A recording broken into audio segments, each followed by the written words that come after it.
វត្តថ្មីរបស់អ៊ីរ៉ង់កំពុងធ្វើឲ្យប្រចាំបពីភ័យញ័រយោងតាមឯកសារពី Darktech ឧស្សាហកម្មយោធាអ៊ីរ៉ង់ទើបតែបញ្ជូនមីស៊ីល hypersonic និងនាវាផ្ទុកដ្រូនខ្នាតយក្ស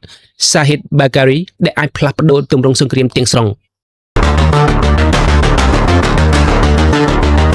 ប្រិយមិត្តទស្សនិកជនមកកាន់នីតិព័ត៌មាននិងការវិភាគបច្ចេកវិទ្យាយោធាស៊ីជម្រៅតុល្យភាពអំណាចនៅក្នុងប្រចាំបពី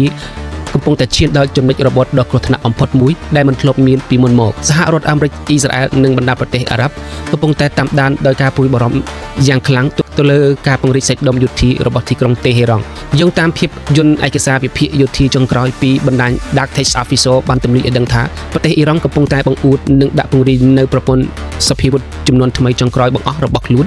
ដែលរួមមានមីស៊ីលលឿនលឿននាវាផ្ទុកយន្តហោះដ្រូននិងរថពាសដែកទំនើបដែលអាវុធទាំងអស់នេះត្រូវបានគេវិតម្លៃថាអាចនឹងផ្លាស់ប្ដូររូបរាងនៃសង្គ្រាមនៅក្នុងប្រចាំបពីទាំងស្រុងតើអ៊ីរ៉ង់ពិតជាខ្លាំងដូចជាការអួតអាងមែនដែរឬទេចំណុចដែលគួរឲ្យព្រឺសម្បុកបំផុតទី1គឺការអាងរបស់អ៊ីរ៉ង់ជំវិញការផលិតបានសម្រេចនៅមីស៊ីល hypersonic មីស៊ីលដែលមានឈ្មោះថា Fata អាវុធប្រភេទនេះត្រូវបានគេស្គាល់ថាអាចហោះហើរនៅក្នុងលឿនលឿនជាងសម្លេងរាប់សិបដងនិងអាចបត់បែនគេចវេះពីប្រព័ន្ធការពារដែនអាកាសទំនើបរបស់អាមេរិកនិងអ៊ីស្រាអែលបានយ៉ាងងាយស្រួលប្រសិនបើការអះអាងជារឿងពិតនោះវាគឺជាការគំរាមកំហែងដល់សន្តិសុខជាតិកម្រិតក្រហមចំណុចដ៏គ្រោះថ្នាក់ទី2គឺការលេចចេញនៅនាវាផ្ទុកយន្តហោះដ្រូនយក្សដែលមានឈ្មោះថា Shahid Bagheri នាវានេះត្រូវបានកែច្នៃចេញពីកប៉ាល់ដឹកទំនិញពាណិជ្ជកម្មឲ្យទៅជាមូលដ្ឋានយោធាចល័តលើផ្ទៃសមុទ្រដែលមានសមត្ថភាពផ្ទុកនិងបង្ហោះដ្រូនអត្តឃាតរាប់សិបគ្រឿងនាវានេះអនុញ្ញាតឲ្យកងទ័ពជើងទឹកអ៊ីរ៉ង់អាចពង្រីកនឹងវាយប្រហាររបស់ខ្លួនអាចពង្រីកដៃវាយប្រហាររបស់ខ្លួនទៅដល់ទីតាំងដាច់ស្រយាលនៅកណ្ដាលសមុទ្រដោយមិនបាច់ពឹងផ្អែកទៅលើមូលដ្ឋានទ័ពជើងគោកទោះបីជាសភាវុធនេះមើលទៅគួរឲ្យខ្លាចក៏ដោយប៉ុន្តែអ្នកជំនាញយោធាបានចោទសួរអំពីគុណភាពនិងប្រសិទ្ធភាពពិតប្រាកដរបស់វាភាពយន្តឯកសាររបស់ Darktech បានបកអាក្រាតថា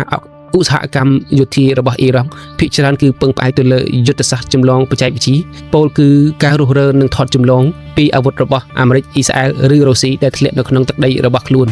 យុទ្ធសាស្ត្រចម្លងនេះពិតជាជួយឲ្យអ៊ីរ៉ង់អាចផលិតអាវុធបាននៅក្នុងតម្លៃថោកនិងចំនួនច្រើនក៏ពិតមែនប៉ុន្តែវាក៏មានដែនកំណត់របស់វាដែរអាវុធចម្លងទាំងនេះគឺជារឿយតែងតែជួបប្រទះនៅបញ្ហាបច្ចេកទេសកង្វះភាពសុក្រិតនិងមិនអាចប្រៀបធៀបគុណភាពទៅនឹងអាវុធដើម original របស់លោកខាងលិចបាននោះទេជាពិសេសនៅក្នុងការប្រយុទ្ធជាក់ស្ដែងដែលមានភាពស្មុគស្មាញ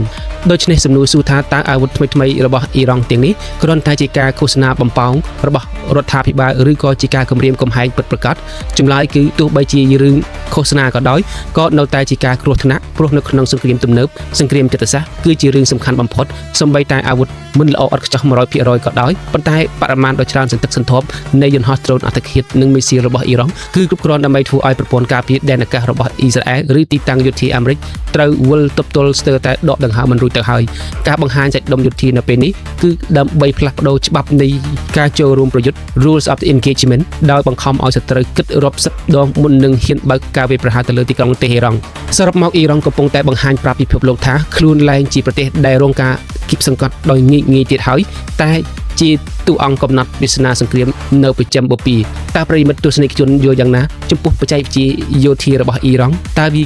វាគ្រាន់តែជាការអួតអាងឬជាការគំរាមកំហែងពិតប្រាកដឬក៏យ៉ាងណាសូមចូលរួមបញ្ចេញមតិនៅវីដេអូខាងក្រោមខ្ញុំបាទសូមអរគុណសូមគោរពលា